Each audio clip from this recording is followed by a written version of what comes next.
Halo teman-teman, JPO Pinisi di Karet Sudirman sudah dibuka untuk umum dan aku ingin ke sana untuk cobain lift sepedanya serta fasilitas lainnya, dan aku ingin share itu untuk teman-teman. Ini dia.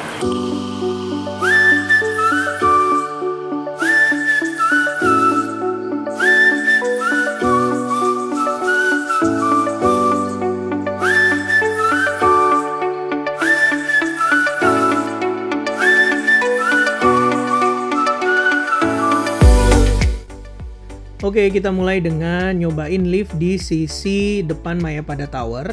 Jadi ini ada lift. Total liftnya di JPO ini ada 2 unit, mereknya Daichi. Kapasitas liftnya 3000 kg atau 3 ton teman-teman. Kalau untuk orang maksimal sampai 30 orang, banyak banget ya. Dan kalau sepeda bisa sampai 8-9 sepeda plus orang atau pengendaranya. Hanya ada 2 lantai, lantai 1, lantai dasar ini, dan lantai 2 di atas di bagian JPO-nya. Oke, ini beneran luas banget. Alasnya juga permukaannya ini nggak bikin licin kalau hujan karena dilengkapi dengan lapisan khusus. Dan kalau sekarang sih ada petugasnya ya, tapi nggak tahu nanti kayaknya harus dioperasikan sendiri oleh penggunanya. Ada CCTV-nya juga lift, jadi kita tetap merasa aman walaupun malam, walaupun sendirian, dan kalau ada kendala di liftnya kita bisa langsung minta bantuan operator. Dan ini transparan, jadi bisa kelihatan juga dari luar. Nggak butuh waktu lama, langsung kita nyampe di lantai 2. Terima kasih, Mas.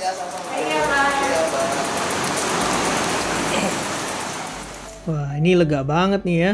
Untuk nunggunya juga nggak berdesak-desakan, padahal ini adalah jembatan. Jadi memang platformnya disediain sangat lebar untuk pejalan kaki maupun juga pesepeda. Ini ada rambu-rambunya teman-teman, tolong diperhatikan ya. Terutama untuk pesepeda, ambil jalur yang kiri supaya nggak tabrakan dengan yang pejalan kaki. Dan sekali lagi liftnya bisa untuk pejalan kaki, jadi nggak spesifik hanya untuk pesepeda aja ya. Dan sepeda gunakan jalur kiri. Jadi lajur ini memang disiapin khusus sepeda, jadi kita yang memutar untuk turun lagi di lift sana. Kalau tadi kita naik dari lift ini yang ke arah Sudirman, kita mau muter JPO ini dan nanti turun di lift yang ke arah Duku Atas. Space-nya luas. Buat sepeda juga ini lebih sih. Buat pejalan kaki juga masih cukup. Dan pejalan kaki selain bisa pakai lift juga bisa pakai tangga manual tuh di sana. Dan hari ini tanggal 11 Maret sudah banyak penggunanya. Tuh, udah rame. Ya. Karena udah dibuka tanggal 10 kemarin sore-sore. Akhirnya JPO ini dibuka juga. Seperti yang dulu pernah aku cobain juga, memang anak tangganya ini nggak tinggi, lebar, dan dilengkapi dengan handrail juga. Jadi lebih aman, nggak licin juga seperti JPO yang lama. Jadi kalau teman-teman mau tetap naikin tangga yang manual supaya mungkin lebih cepat karena jarak liftnya agak menjorok ke arah selatan, teman-teman tetap bisa gunain tangga ini. Dan tangganya juga enak sih, nyaman. Pesepeda juga mau, kalau mau olahraga dikit turunin lewat tangga juga nggak apa-apa sih, nggak harus lewat lift juga. Lantas gimana dengan Pelikan Crossing-nya? Pelikan Crossing-nya sudah ditutup teman-teman, jalurnya juga sudah dihilangkan. Ini sisa kemarin. Udah nggak ada lampu merahnya juga dan lampu penanda indikator waktunya untuk menyeberang. Jadi memang sudah kembali seperti dulu, tidak ada Pelikan Crossing di sini. Karena memang sifatnya hanya sementara. Dan sekarang udah digantikan lagi oleh JPO yang dulu ada, dan sekarang udah lebih megah. Oke, sekarang kita cobain ke tengahnya ya, tengah JPO-nya dari JPO Karet ini. Ada apa aja sih? Di tengah JPO ada jalur Transjakarta ke halte Karet. Jadi haltenya sudah terintegrasi lagi dengan JPO ini, cuma sayangnya haltenya masih lama nih, jadi nggak sinkron dengan JPO-nya. Kayaknya halte Karet perlu direvitalisasi juga nih supaya nyambung dengan JPO Pinisi. Dan di tengah ini ada juga parkiran sepeda buat teman-teman pesepeda yang mau naik ke Anjungan. Tapi tolong ya, mungkin nanti kalau ngumpul di sini jangan makan tempat. Karena biasanya pesepeda kalau ngumpul banyak, selain sepedanya ganggu, orangnya juga kadang suka ngumpul. Ini JPO teman-teman, bukan tempat buat hangout sepeda. Dan ini Anjungan di atasnya. Ini yang menjadi ikon dari JPO Pinisi di Karet ini. Di Anjungan ini kita bisa lihat arah utara dan sebagian arah selatan juga. Sebenarnya sih 360 derajat. Cuma anjungan ini disiapkan untuk kita bisa menikmati pemandangan di Sudirman, khususnya pemandangan landscape gedung-gedung perkantoran di wilayah ini. Kayak gini nih, wih, ada lampu jalan. Tapi overall kita bisa lihat tuh di sana ada JPO tanpa atap dan lalu lintas di pagi hari di tanggal 11 Maret ini. Ini adalah plakat yang dibuat oleh Pak Gubernur untuk menandakan bahwa JPO ini telah dibuka dan teman-teman bisa tahu juga apa sih fungsinya selain dari alat penyeberangan buat pejalan kaki dan pesepeda. Nah, di JPO ini juga dilengkapi dengan sensor counting people, jadi sensor beban untuk menghitung berapa banyak beban yang ada di anjungan ini. Karena informasinya anjungan ini hanya dibatasi bagi 50 orang, jadi kalau lebih dari 50 nggak boleh. Dan maksimalnya ini diukur lewat sensor. Ini alat sensornya teman-teman. Jadi sebelum kita naik kita bisa lihat di atas nih tulisannya sih ada 25 orang dan masih bisa 25 lagi untuk naik. Cuman kok kayak nggak terlalu akurat ya. Soalnya kalau dibilang ada 25 orang di atas, sementara yang aku lihat ini cuma aku dan tadi ada 1 orang pengguna juga. Jadi kayak cuma 2 orang. Apa jangan-jangan aku dihitung 24 orang? Kejam sekali. Dan begitu kita turun dari anjungan, kita juga bisa lihat pemandangan ke arah selatan Jakarta. Ada lampu jalan dan flyover. Tapi landscape perkantoran juga yang ke arah selatan Jakarta.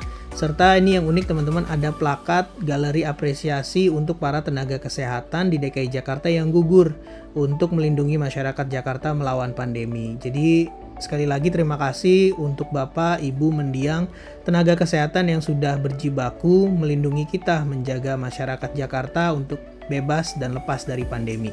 Terima kasih banyak. Untuk JPO-nya sendiri, jembatan penyeberangan orang, panjang bentangnya 66,2 meter teman-teman, lebarnya 2,5 meter, dan clearance-nya dari jalan raya itu setinggi 5,2 meter. Jadi cukup tinggi, cukup lebar, dan panjang untuk kita bisa explore.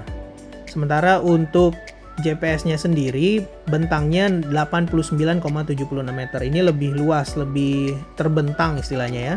Lebar GPS-nya 2,5 meter dan clearance-nya 5 meter lebih.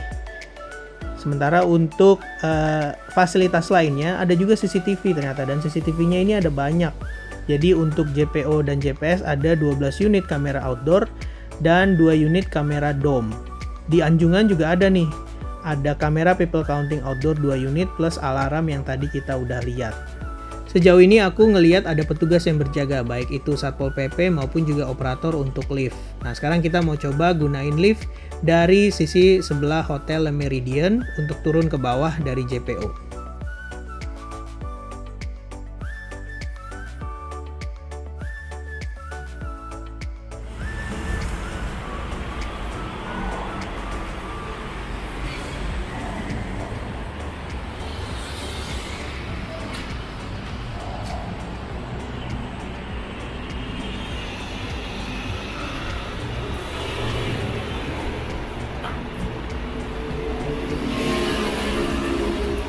Wih, sendiri.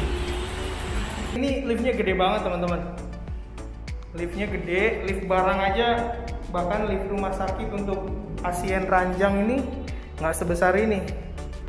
Asli gede banget liftnya. Asik, seru. Oke, asik. Ya Bu, silakan Bu. Oh iya. Oke. Nggak apa-apa Bu. Ini kan buat nasi ya. Pengalamannya sama sih ya dengan yang di sisi timur tadi, liftnya lebar, dilengkapi juga dengan informasi dan kapasitasnya bisa sampai 3000 kg atau 30 orang maksimal. Untuk sepedanya yang masuk sini mungkin 8-9 sepeda plus pesepedanya. Sejauh ini sih masih sama ya, cuma di sini nggak ada operatornya lagi istirahat tuh di depan, mungkin karena capek juga. Jadi aku punya pengalaman deh mencet-mencet sendiri tombolnya dan ngerasain nanti kalau udah nggak ada operator kayak gimana gunain langsung lift sepeda yang ada di JPO Pinisi ini. Oke, sekarang overall pendapat aku soal JPO Pinisi ini setelah dibuka untuk umum.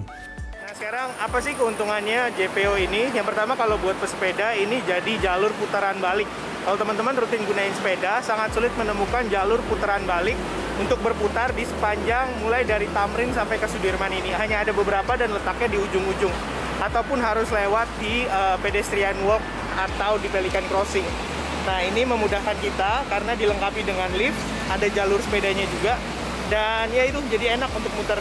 Dan yang kedua buat pejalan kaki juga ini menurut aku lebih aman ya ketimbang Pelikan Crossing. Karena jalur lalu lintas di karet ini, karet Sudirman sangat cepat. Jadi kecenderungan mobil-mobil atau motor-motor itu untuk melaju lebih cepat. Jadi kalaupun ada Pelikan Crossing, kadang-kadang mobil itu nggak aware ada lampu merah di Pelikan Crossing ini. Jadi pejalan kaki pasti lebih mudah. Yang turun dari Transjakarta juga kini tinggal naik ke atas dan turun lewat tangga. Dan ada lift juga, jadi untuk ibu hamil, lansia, penyandang disabilitas, anak-anak bisa gunain liftnya juga untuk turun naik di JPO ini. Ada juga sih memang yang berpendapat JPO ini sebenarnya kemunduran bagi Kota Maju karena harusnya pejalan kaki diutamakan dan diperbanyak Pelikan Crossing. Ya sebenarnya nggak bisa 100% diterapin juga sih di sini karena sekali lagi JPO ini memang menurut aku masih dibutuhin karena alur lalu lintas yang melintas di karet ini cenderung lebih cepat dan bahaya banget sih. Sampai nanti perilaku pengendara kendaraan bermotornya berubah dengan memprioritaskan pejalan kaki, mungkin JPO-JPO seperti ini udah nggak dibutuhin lagi. Hal lain yang mungkin perlu diperhatikan juga adalah ketika banyak orang yang nanti akan kesini berkerumun membuat konten foto-foto karena memang ada fasilitas yang disediain dalam bentuk anjungan. Ya selama itu tidak melanggar aturan, tetap tertib dan menjaga keselamatan diri sendiri dan orang lain sih nggak apa-apa ya. Tapi ya kecenderungannya sih memang ini yang harus diperhatikan nih. Jangan sampai pesepeda berkerumun, ganggu orang yang mau melintas, terus juga orang pejalan kaki pada foto-foto, ganggu orang yang mau melintas. Sehingga fungsi utama dari fasilitas ini yaitu menyeberangkan orang dan menyeberangkan sepeda jadi nggak lebih prioritas. Itu yang menurut aku perlu diperhatikan sih. Tapi overall seneng banget dengan fasilitas baru ini. Semoga kita bisa rawat bersama, semoga liftnya juga berkelanjutan jangka panjang, nggak cuma 1-2 bulan aja beroperasi. Dan semoga juga semua pihak bisa ngerasain manfaat dari fasilitas ini. Itu aja informasi dari aku, semoga informasinya bermanfaat. Jangan lupa share terus hal positif untuk keliling kita. Dan dukung terus channel YouTube Aboiko karena hanya disinilah teman-teman bisa dapetin opini aku sebagai pengguna dan penikmat transportasi publik serta fasilitas umum. Dan opini apa adanya. Makasih banyak. Dah.